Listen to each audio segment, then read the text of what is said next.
একজন টেনিস তারকা হওয়ার পথে এগিয়ে যাচ্ছিলেন তিনি। টেনিস খেলোয়াড় ডাবলসে ধীরে ধীরে আন্তর্জাতিক র্যাঙ্কিংয়ে উঠেও আসা হচ্ছিল তার। চালাতেন একটি টেনিস একাডেমি, উপার্জিত অর্থ দিয়ে পরিবারকেও সহায়তা করতেন তিনি। কিন্তু তারপরও নিভিয়ে দেয়া হলো তার জীবন প্রদীপ।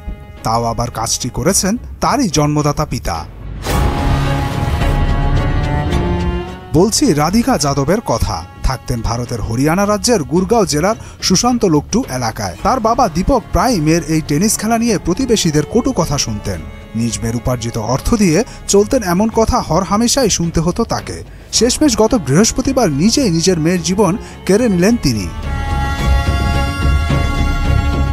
সেদিন সকালে নিজের লাইসেন্স করা রিভলভার দিয়ে মেয়ের গায়ে পাঁচটি গুলি করেন দীপক। সম্ভবত ঘটনাস্থলেই মৃত্যুর কোলে ঢলে পড়েন রাধিকা। প্রবল ক্ষোভ থেকেই এমন কাণ্ড ঘটিয়েছেন বাবা দীপক।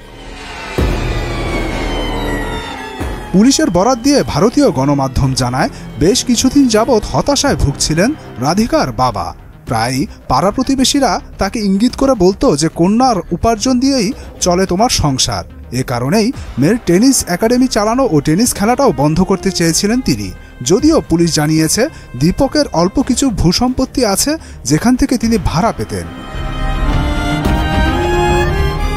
রাধিকা জাতীয় ও আন্তর্জাতিক পর্যায়ে বিভিন্ন টেনিস টুর্নামেন্টে অংশ নিয়েছেন। অল ইন্ডিয়া টেনিস অ্যাসোসিয়েশনের রেকর্ড অনুযায়ী মেয়েদের অনূর্ধ্ব 18 পর্যায়ে ক্যারিয়ার সেরা 75তম র্যাঙ্কিংয়ে উঠেছিলেন রাধিকা। ডাবলসের র্যাঙ্কিংয়ে ছিলেন 53তম এবং সিঙ্গেলসে 35তম। আন্তর্জাতিক টেনিস ফেডারেশন অঙ্গনেও সক্রিয় ছিলেন রাধিকা, যেখানে তিনি র্যাঙ্কিংয়ে 113তম। কয়েক মাস ধরে সামাজিক যোগাযোগ মাধ্যমে ইনফ্লুয়েন্সার হওয়ার চেষ্টায় ছিলেন রাধিকা।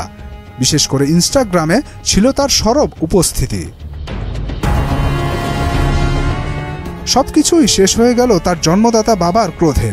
প্রতিবেশীদের কটু কথাতেও যে বড় ধরনের ঘটনা ঘটতে পারে তার এক দৃষ্টান্ত এ ঘটনা। যদিও এ ঘটনার পেছনে অন্য কোনো কারণ আছে কিনা তাও খতিয়ে দেখছে পুলিশ। মুদাসসির আলী, মোহনা ডিজিটাল।